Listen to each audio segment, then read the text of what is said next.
গহন অরণ্যে আর বারবার একা যেতে স্বাদ হয় না।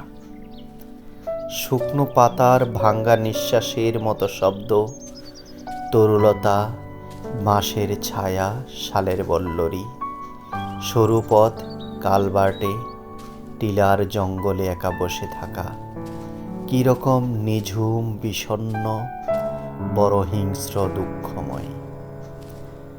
অসংখ্য আত্মার মতো লুকোনো পাখি ও প্রাণী, অপার্থিব নির্জনতা, ফুলের সুবর্ণ রেখা, গন্ধ, সামনে ঢেউ উতরাই, অসহিষ্ণু জুতোর ভিতরে বালি, শির দ্বারা ব্যথা পেতে দ্বিধা করে।